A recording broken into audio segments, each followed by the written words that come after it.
오늘 우리에게 주시는 하나님 말씀은 로마서 12장 14절부터 18절까지 말씀입니다. 신약성경 257면 로마서 12장 14절부터 18절까지 말씀입니다.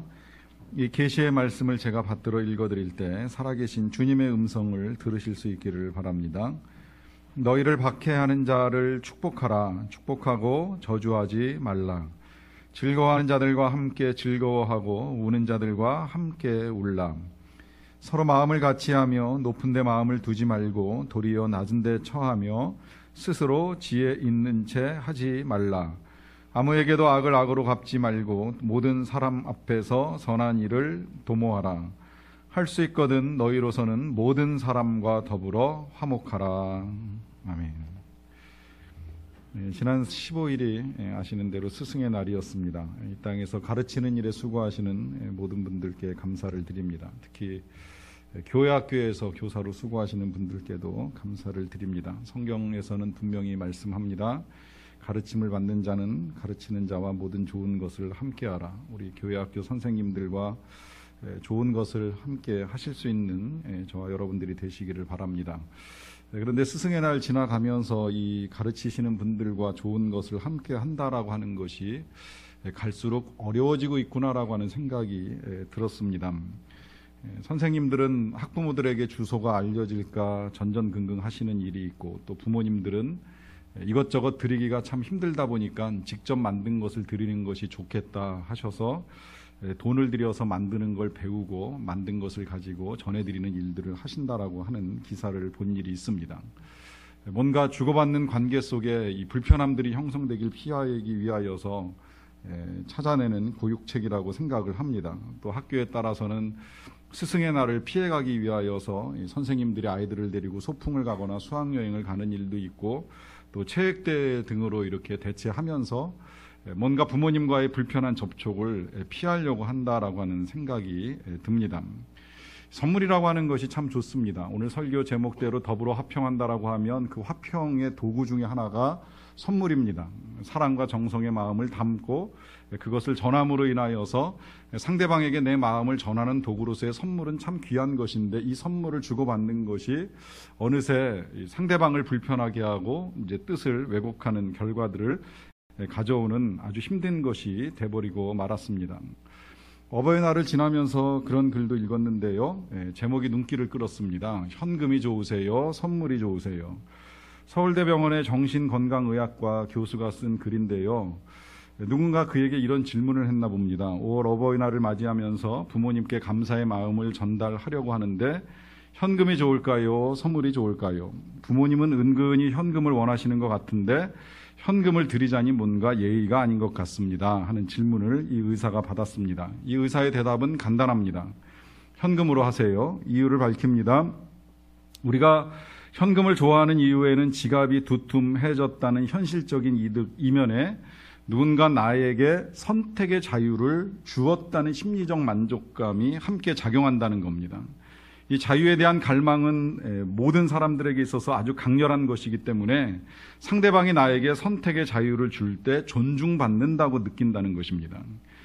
이 현금에는 원하는 물건을 원하는 시간에 살 수 있는 자유로움이 담겨 있다는 거예요. 반면에 선물이라고 하는 건 상대방의 정성과 사랑이 담겨 있기는 하지만 상대방이 나에게 이 선물이 마음에 드느냐 아니냐를 하는 비좁은 선택의 자유를 줄 뿐이라고 하는 것입니다. 마음에 들면 그나마 다행이지만 마음에 들지 아니하면 억지로 기뻐해야 하는 감정의 숙제까지 생긴다는 것입니다. 이건 전적인 의사의 견해입니다. 저는 여기서 선물이 좋다, 현금이 좋다 논하고 싶은 생각을 가지고 있지는 않습니다. 제가 지난 스승의 날에 우리 교역자들이 작은 선물 하나 해줬는데 절 닮은 부조 인형을 하나 이렇게 만들어서 갖다 줬어요. 제 방에 잘 눈에 띄는 데다 이렇게 두고 보면서 드나들면서 보는데 볼 때마다 기분이 좋습니다. 저보다 잘생긴 것 같기도 하고 아닌 것 같기도 하고, 어쨌든 뭐 그 자체가 그냥 저를 이제 행복하게 해줘서 참 좋은 선물이다라고 하는 생각이 들었습니다. 꼭 현금이어야 하느냐, 선물도 좋다는 생각을 가지고 있습니다. 중요한 건 선물이냐 현금이냐의 문제가 아니라고 생각을 합니다. 그 속에 주는 사람의 사랑과 정성, 마음이 정말 얼만큼 담겨 있느냐가 중요한 것입니다. 이것이 상대방을 존중하는 것으로 드러나야 합니다. 상대방을 배려하는 것으로 드러나야 합니다. 근간에 벌써 몇 달째 우리 사회를 시끄럽게 하고 있는 사건 가운데 한 가지가 주고받은 현금이 문제입니다. 1억을 줬네, 어떤 사람은 10만 달러를 줬네 하는 이런저런 돈들을 주고받았는데 그 돈이 아무리 많으면 뭐 하겠습니까? 아무리 많아도 상대방이 지금 그 일에 의하여서 괴로움에 빠져 있고 또 자신의 이익을 위하여 주고받았다라고 한다면 그 많은 돈 다 소용없는 것이 돼버리고 마는 것입니다. 중요한 건 얼마나 상대방을 배려하고 얼마나 상대방을 존중하느냐라고 하는 것이 중요한 것입니다. 이 자유라고 하는 것이 모든 사람들이 뜨겁게 갈망하는 것이라고 하는 말씀을 드렸습니다. 실제 그렇습니다. 혹자는 역사를 이야기하기를 역사의 한 축은 이 자유를 향한 투쟁의 기록이라고까지 이야기를 합니다. 부정할 수가 없습니다. 우리나라의 역사도 긴 역사 속에서 이 자유를 어떻게 지킬 것인가, 또 자유를 어떻게 얻을 것인가, 사회가 발달해 왔지만 끊임없이 이 자유에 대한 갈망이 우리의 역사의 많은 사건들 속에 반영이 되어 왔습니다. 그러다 보니까 이 자유를 지키고 자유를 얻기 위하여 피 흘린 청년들도 많고 사람들도 많습니다. 그런데 그렇게 해서 얻게 된 이 귀한 자유를 망가뜨릴 수 있는 가장 강력한 적이 무엇인지 아십니까? 그것 또한 자유입니다. 나의 자유가 다른 누군가의 자유를 제한할 수 있다라고 하는 것입니다. 이제 그런 면에서 보면 이 자유라고 하는 것이 좋은 것이기는 하지만 내가 나에게 주어진 자유를 사용함에 있어서 이 자유를 잘못 사용하면 다른 사람들의 자유를 제한할 수 있는 결과를 가져올 수 있습니다. 그럴 때 이러한 자유를 일컬어서 우리는 이기심이라고 표현을 합니다.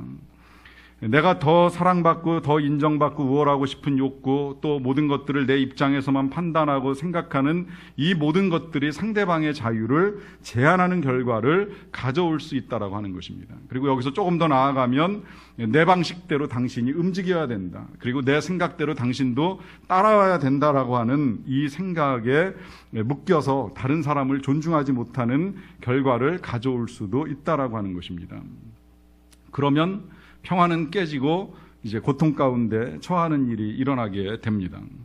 제가 그래서 신혼부부 주례할 때 간혹 그런 이야기 합니다. 이 부부의 평화가 깨지는 예가 그렇게 대단한 거 아니다. 어떤 면에서는 정말 사소한 거, 아주 아무것도 아닌 거 가지고 싸울 수도 있으니 조심하라라고 하는 부탁을 드릴 때가 있는데 그 단적인 예로 치약 가지고 이야기합니다. 사람에 따라서 치약을 밑에서부터 짜는 사람이 있고 허리부터 짜는 사람이 있는데 밑에서부터 짜는 사람 되게 정성스럽게 짜 올릴 것이라고 하는 생각을 합니다. 열심히 짜 올리는데 그래서 이렇게 잘 올려서 쓰고 있는데 어느 날 배우자가 허리부터 쭉 짜게 되면 그 올려놨던 것들이 밑으로 쭉 밀려 내려오면서 짜증이 나기 시작을 하는 거죠.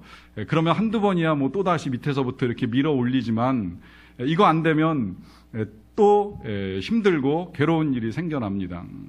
여러분, 이건 별로 그렇게 부부간의 본질적인 문제가 아니지 않습니까? 대단하고 중요한 문제 아니에요. 허리에서 짜든 밑에서 짜든 중요할 거 아무것도 없습니다. 실제로 제가 이제 가정을 상담하거나 뭐 유사한 일들을 가지고 이야기할 때 그런 얘기를 해본 적도 있어요. 차라리 그럴 것 같으면 두 개 쓰면 어떻겠느냐라고 하는 이야기를 한 적도 있습니다. 그랬더니 뭐 반론을 제기하시기를 그건 또 좀 서로를 무시하는 거 아니겠느냐 그러는데 저는 그렇게 생각하지는 않았어요. 존중한다고 생각을 했습니다. 차라리 각각 다른 치약을 쓸 수도 있는 거 아니겠느냐라고 하는 생각을 하는 거예요. 실제로 저희 집이 그렇습니다. 그런데 저희 집은 짜는 방식에 문제가 생겨가지고서 치약을 따로 쓰는 것이 아니라 이제 잇몸 나쁜 아내가 약용으로 쓰는 치약을 쓰겠다고 하니까 그 치약에 맛이 없어서 그럼 당신은 그거 쓰고 나는 나대로 내가 좋아하는 치약을 쓰겠다고 하면서 서로 다른 두 개의 치약을 놓고 쓰고 있습니다. 문제가 될 것이 아무것도 없습니다. 사정과 형편이 달라서 서로를 존중하는 것이 문제화시킬 것이 없다라고 하는 것이죠. 오히려 우리는 그런 일들에 부딪힐 때마다 우리가 다르다는 사실을 인정해야 돼요. 하나님께서 여기에 이 꽃 한 송이도 다 똑같이 달려있는 것 같지만 절대 똑같은 모양으로 만들어진 것이 없습니다. 사람이 만드는 것은 일괄적으로 다 똑같이 만들어집니다. 우리 전화기가 그렇게 복잡하게 만들어졌어도 모든 제품이 다 똑같이 생산이 됩니다. 그런데 반면에 이 꽃은 똑같이 색깔을 갖고 모양을 갖고 달려있는 것 같지만 가까이 가서 자세히 들여다보면 어느 거 한 송이도 절대 똑같은 것이 없습니다. 마찬가지로 우리 사람들이 사람으로서 가지고 있는 공통적인 특징과 성향들이 있지만 그러나 실상 모든 사람들은 다 각기 다릅니다. 가지고 있는 지성도 다르고 생각도 다르고 성품도 다르고 인격도 다르고 살아온 배경도 다르고 생긴 모양도 다르고 많은 것이 다릅니다. 추구하는 가치도 다르고 여러 가지 것들이 다른 상황에서 이것을 하나로 일치시킨다?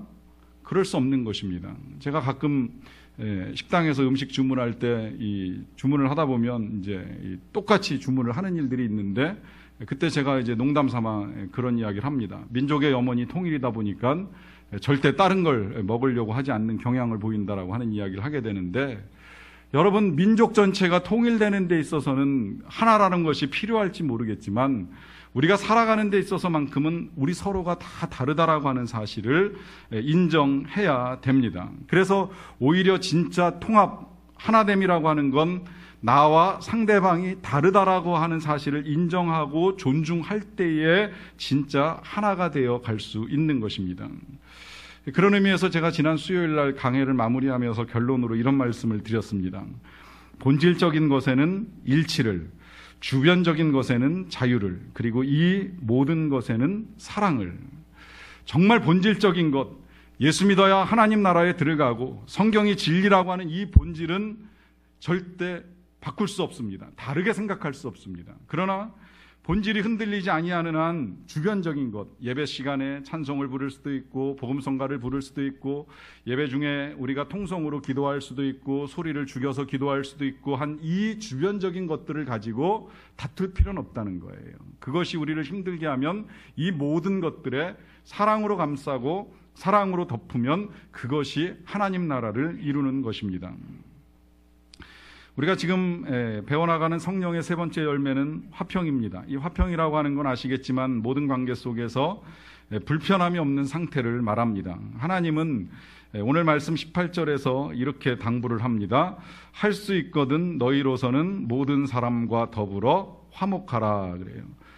여기서 이제 먼저 모든 사람과 더불어 화목하라고 합니다. 이 말씀대로 일단 모든 관계 속에 여러분들이 화평을 누리시기를 바랍니다. 선생님과 제자 사이에 화평이 있어야 되고요. 또 선생님과 부모 사이에도 화평이 있어야 되고요.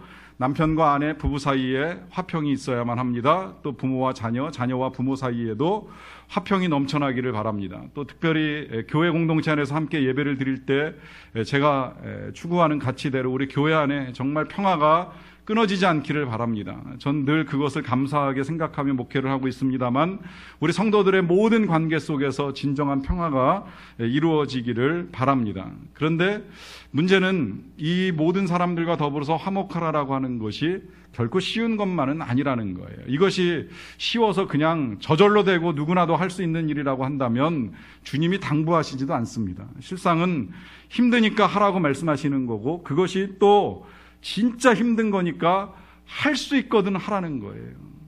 최대한 노력을 기울여서 모든 사람들과 더불어서 화목하라고 하는 것입니다. 사실 생각해보면 그래요.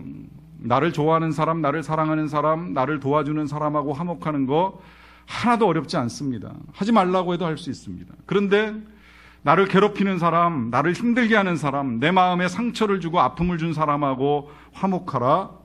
힘들지요. 그러니까 당부하는 겁니다. 모든 사람, 거기에 예외가 없습니다. 당신을 싫어하는, 당신을 미워하는, 그래서 당신으로 하여금 분노가 끓게 하는 그 사람과도 할 수 있거든 화목하라 하는 당부를 하시는 것입니다. 그러면 이거 어떻게 할 수 있을까요? 어떻게 모든 사람들과 다 화목하게 지낼 수가 있을까요? 일단 그 첫 번째로 우리가 알아야 될 것은 함께 하는 것입니다. 15절의 말씀입니다. 즐거워하는 자들과 함께 즐거워하고 우는 자들과 함께 울라. 여기 그가 누구이든지 간에 즐거워하던 자든 혹은 우는 자든 당부하는 건 함께 하라는 거예요. 함께 즐거워하고 함께 눈물 흘리라고 하는 것입니다. 제일 좋습니다. 함께함이 제일 좋습니다. 함께 웃을 수 있고 함께 울 수 있으면 이보다 더 좋은 것은 없습니다. 이 함께라고 하는 단어가 이제 워낙 좋다 보니까 몇 주 전에 제가 참 좋은 단어라고 하는 말씀 드렸는데, 이제 그걸 오늘 설교 제목에서는 더불어로 표현을 바꾼 것 뿐이에요. 함께 화평합니다. 더불어 화평합니다. 함께 해야 된다라고 하는 거예요. 그러면 어떻게 그 함께 할 수 있느냐?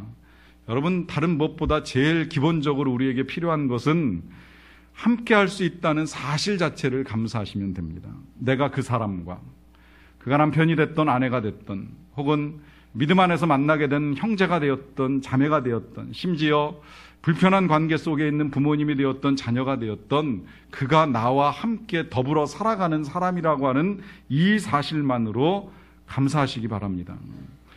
남원에서 사역하고 계시는 한 성당의 주임 신부로 알려져 있는데, 미사를 마치고 신자를 배웅하는 길에 있었던 사건입니다.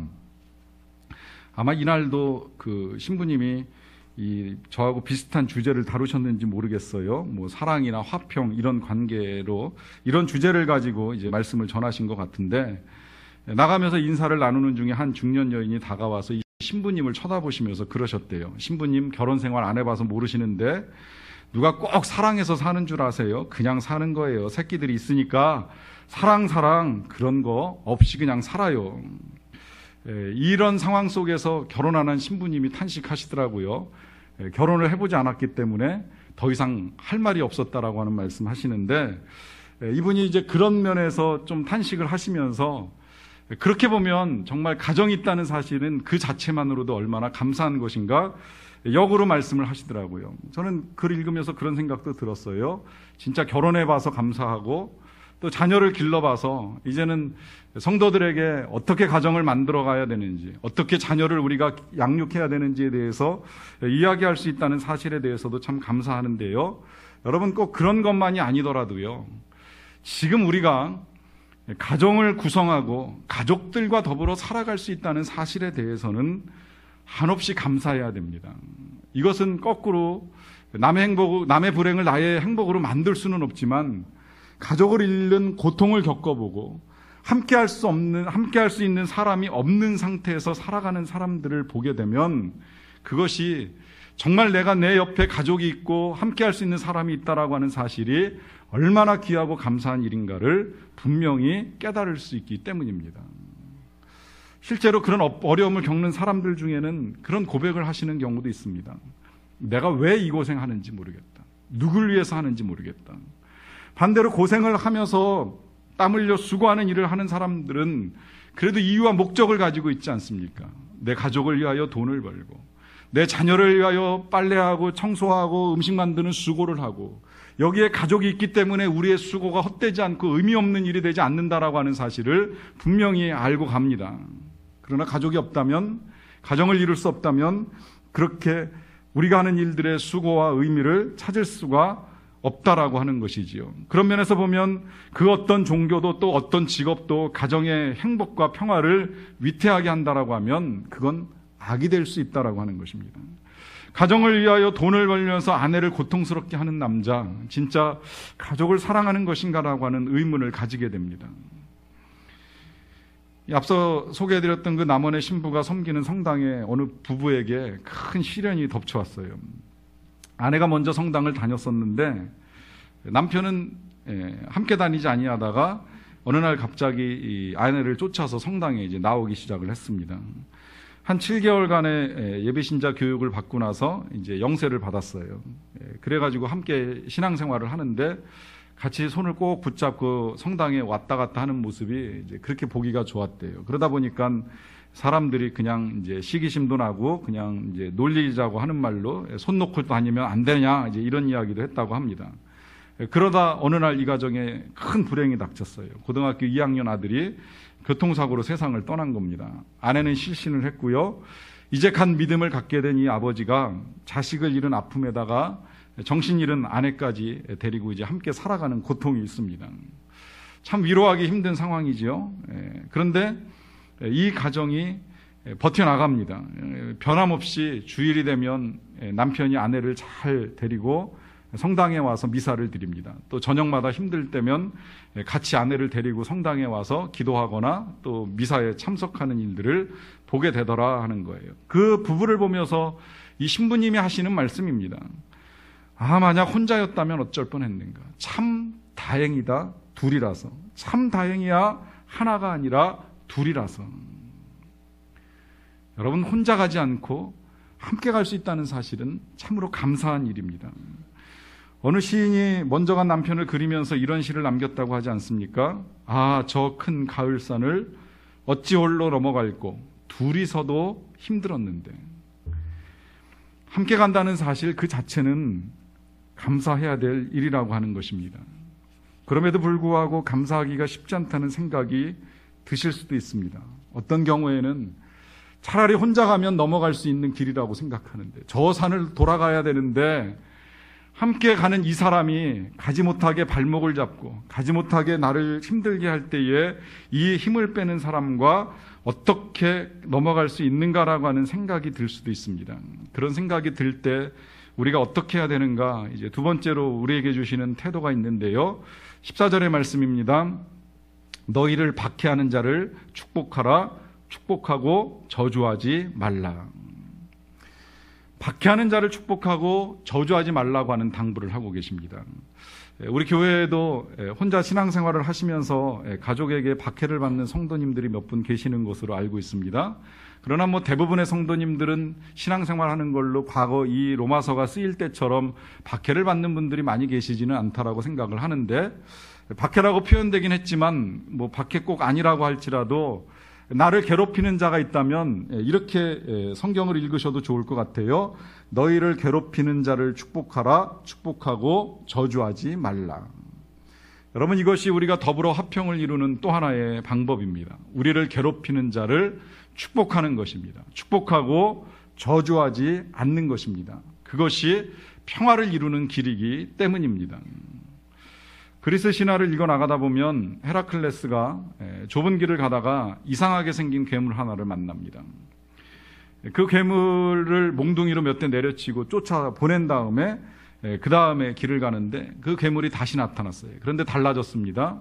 좀 덩치가 커지고 더 싸나워졌어요. 그래서 이번에도 또 몇 대를 때리고 무찌른 다음에 길을 가는데 가다 보니 또 똑같은 괴물이 이번엔 더 커져가지고 길을 막고 있습니다. 마지막으로 한 번 더 그 괴물을 쳐서 내보낸다고 내보냈는데 보니 그 괴물이 훨씬 더 커져가지고 사나운 모습으로 길을 완전히 꽉 막고 더 이상은 갈 수 없게 만들어버린 거예요. 이걸 어떻게 해야 되느냐, 치면 칠수록 커지는 이 괴물, 과연 어떻게 해야 되느냐 고민을 할 때 지혜의 여신 아테나가 나타나서 이렇게 말합니다. 그 괴물 때리는 거 멈추어라. 그 괴물의 이름이 무엇인지 아느냐? 바로 다툼이다. 다툼이라고 하는 이 괴물, 때리면 커집니다. 한 대 때리면 3배가 되고, 2대 때리면 6배가 되고, 3대 때리면 10배가 될 정도로 때리면 때릴수록 더 커져서 심한 경우에는 그것이 우리의 인생길을 막고 오도 가도 못하게 만들 수도 있다는 거예요. 그러나 내버려두면 작아집니다. 내버려두면 사라집니다.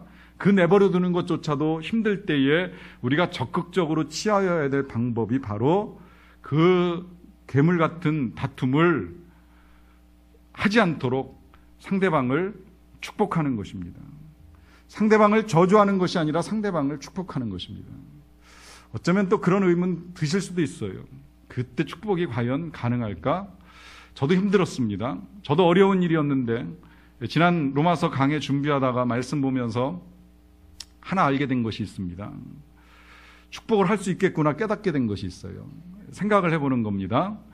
우리 예수님이 축복에 대해서 가르쳐 주신 말씀이 있습니다. 어느 집에 가든지 그 집에 먼저 평안을 선포하라 그래요. 축복하라 하시는 말씀입니다. 그런데 뭐라고 말씀하셨냐면 그 집이 만약에 받을만 하면 그 축복이 그 집에 임할 것이요, 받을만 하지 아니하다라고 한다면 그 축복이 너희에게로 돌아오리라 약속을 해주셨습니다. 여기 아주 중요한 원리가 담겨 있습니다. 여러분, 그렇다면 어느 집에 축복을 해야 될까요? 어느 집에 축복을 하는 것이 나에게 유익이 될까요? 그 집이 받을만 하면 그 집에 축복한 대로 그 집으로 다 가버리니까 나에게 돌아오는 것이 없습니다. 받지 못할 사람을 향하여서 축복을 할 때에 그가 받을 수 없다라고 하면 그것이 우리에게로 돌아온다라고 하는 것입니다. 이걸 이기적이라고 생각하실지는 모르겠지만 그것이 이기적이냐 이타적이냐라고 판단하는 기준은 하나님께 달린 문제이고요. 우린 그냥 말씀대로 축복하면 되는 거예요. 우리에게 손해를 끼친 사람, 내 마음을 상하게 한 사람, 내 마음을 괴롭게 한 사람, 나를 박해하는 사람 누구라도 관계없습니다. 조금이라도 내 마음속에 요만큼이라도 불편함이 생기게 되는 사람이 있다라고 한다면 그 사람을 위해서 기도해 주세요. 그 사람이 잘 되기를 기도해 주시고, 그 사람의 길이 형통하기를 기도해 주시고, 그 사람이 선한 사람이 되기를 기도해 주시고, 그 사람과 나의 관계가 좋아지기를 위하여 기도하십시오. 화나면 받을 것이요, 그가 받을 수 없는 죄악 가운데 빠진 사람이라고 하면 그 모든 것들이 다 우리에게 임합니다. 얼마나 감사합니까? 받아서 그 사람이 변화되는 것도 감사한 일이요, 그가 받지 못한다고 할지라도 나에게 하나님이 은혜로 갚아주시겠다라고 약속하시니 우리는 이 말씀 믿고 누구라도 축복할 수 있습니다. 사실 부끄럽지만 제가 수요일날 그 강해를 하고 난 이후에 제 마음속에도 때때로 미움으로 다가오는 사람들이 전혀 없는 건 아닙니다. 그런데 전 중요한 원리를 배웠고 가르쳤기 때문에 적용합니다. 그래서 기도합니다. 누구라도 조금이라도 힘들면 그를 위하여 기도하는 일을 합니다. 감사하게도 결과는 그 사람이 변하든지 나에게 은혜가 임하든지 선한 결과들을 보는 기쁨들이 있습니다. 이것이 우리가 화평을 이루어가는 방법이라고 하는 것입니다. 이것이 또한 말씀처럼 쉽지 아니할 때 또 하나의 방법을 주님이 우리에게 제시해 줍니다. 16절의 말씀입니다. 서로 마음을 같이하며 높은 데 마음을 두지 말고 도리어 낮은 데 처하며 스스로 지혜 있는 채 하지 말라. 정말 한 공간 안에서 함께 살아가기 힘든 사람을 만날 때에 주님이 우리에게 당부하시는 것인데, 서로 마음을 같이 하고 높은 데 마음을 두지 말고 낮은 데 처하라 그래요. 이게 이제 교회 안에서 많이 사용하는 용어로 바꾸자면 교만하지 말고 겸손하게 살아가라라고 하는 당부를 합니다. 여러분, 정말 계속된 불화의 관계가 지속되고 있다면 한 번쯤 되물으셔야 돼요. 내가 너무 교만한 거 아닌가. 특히 여러 사람들과의 관계가 자꾸 불편해진다라고 하면 이제 그건 그 사람들만의 문제가 아니라 나만의 문제일 수도 있다라고 하는 생각을 해봐야 된다라고 하는 것입니다. 그래서 당부하기를 높은 데 마음을 두지 말고 도리어 낮은 데 처하라고, 겸손하라고 성경이 우리에게 당부하고 있습니다. 제가 얼마 전에 귀가 아파가지고 조금 견디다가 낫겠지 하는데 통증이 멎지 않아가지고 이비인후과 병원을 찾아간 적이 있어요. 병원에 가서 진료를 받는데 의사가 제 귓속을 들여다보면서 귀를 자주 후빕니까? 귓밥을 자주 파내세요? 그러고 묻더라고요. 그래서 그렇다고 그랬어요. 그랬더니 그게 원인입니다. 그래요. 귀를 너무 자주 파는 것이 문제입니다. 자주 안 파면 지저분한데 어떡합니까? 그랬더니 의사가 파지 말라는 거예요. 그냥 두라는 거예요. 귓밥은 파는 것이 아니라 그냥 둬야지 귀가 안전하고 귀가 건강하다라고 하는 겁니다. 그래서 그러면 더럽잖아요. 그랬어요. 그랬더니 당신 귓속이 더러운지 안 더러운지 어떻게 아느냐예요. 그래서 제가 제 귓속을 들여다볼 일은 없지만 어떻게 하다가 보려고 하진 않았는데 다른 사람들의 귀를 볼 때 더럽게 보이는 일이 있으면 내 귀도 그럴 수 있구나라고 생각하면서 귀를 판다고 말씀을 드렸어요. 그랬더니 의사가 그러더라고요. 남의 귀를 들여다보는 사람은 귀를 파는 사람입니다. 자기 귀를 파지 아니하는 사람은 남의 귀를 들여다보는 일도 없습니다. 그러니 당신 귀도 파지 말고 남의 귀도 들여다보지 말라는 거예요. 여러분, 이 말씀 드리지만 제가 그날 이후로 지금까지 귀를 잘 안 팝니다. 제 귓속을 들여다보려고 하지 마세요. 여러분들이 시험에 빠지시는 일이 있습니다. 실은 들여다볼 필요도 없습니다. 왜 남의 귀를 들여다봅니까? 실은 이 귀라고 하는 게 하나님이 만드실 때 억지로 보려고 하지 아니하면 안 보도록 만들어 주셨어요. 우리가 눈이라고 하는 건 그렇습니다. 안 볼 수가 없어요. 그래서 상대방 눈에 눈곱이 낀 거 쉽게 알아봅니다. 입속도 들여다보기 때문에 상대방 입 안에 고춧가루가 낀 걸 우리가 볼 수 있을지 모르겠지만 귀는 보려고 안 하면 안 보여요. 제가 실험해 보니까 정말 그렇더라고요. 안 보이는 걸 억지로 보면서 더럽네 깨끗하네 할 것이 없다라고 하는 거예요. 마찬가지로 제 귀도 그럴 수 있다라고 하는 것인데, 저는 이 의사와의 대화를 통하여서 관계의 원리를 배웠습니다. 남의 허물을 들여다보려고 하지 아니하면 안 보여요. 안 볼 수 있어요. 그러면 불편할 것도 없는 거예요. 들여다보니까 더러운 것이 보이고 더러운 것이 보이니까 미워하는 마음이 생겨나는 겁니다. 여러분, 관계를 만들어 가려고 하면, 우리가 진짜 더불어 화평하게 살아가려고 하면 우리에게 필요한 건 자꾸 보고 캐고 비판하는 것이 아니라 덮으려고 하고 감싸려고 하고 안 보려고 하는 것입니다. 부부간의 화평은 그렇게 만들어지는 것입니다. 우리가 우리의 자녀를 진짜 사랑하려고 하면 자녀의 단점을 보려고 애쓰는 것이 아니라 그 자녀가 가지고 있는 장점만 계속 보려고 애쓰면 얼마든지 우리가 자녀와의 관계 속에서도 화평을 이루며 살아갈 수 있습니다. 평화를 만드는 것이 절대 쉬운 것은 아닙니다. 우리는 평화를 지키기 위하여 우리 앞선 세대의 사람들이 전쟁이라고 하는 뼈아픈 고통의 시간들을 보낸 일도 있습니다. 자유를 지키기 위하여 때때로 전쟁이 필요한 시간들이 있었습니다. 그만큼 평화에는 대가가 필요하다라고 하는 것입니다. 무엇보다도 하나님께서 우리와의 평화를 이루시기 위하여 취하신 방법이 그 아들 예수 그리스도를 내어주는 뼈아픈 대가를 지불하셨습니다.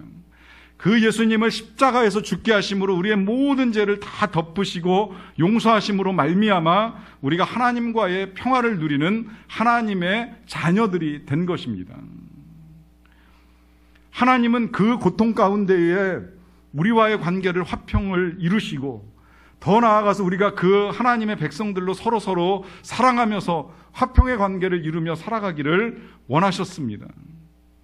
그런 우리들이 화평하게 하면 이제 그들이 하나님의 아들이라고 일컬음을 받을 것이라고 말씀하시면서 이제는 우리가 다른 사람들과 더불어서 화목하게 살아가기를 원하고 계십니다.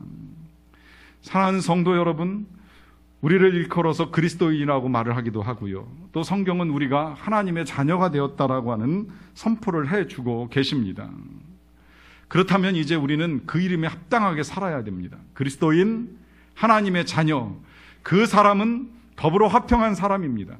다른 사람들의 단점을 보는 사람이 아니라 장점을 보는 사람, 함께 울고 함께 웃을 수 있는 사람, 때로 마음을 같이 하는 것이 어렵기는 하지만 그럴지라도 나를 낮추면서 상대방을 높이면서 존중함으로 인하여서 상대방의 자유를 지켜주는 사람, 이렇게 살아간 우리를 통하여 이 땅에 참 평화가 이르게 될 줄로 믿습니다. 같이 기도하시겠습니다.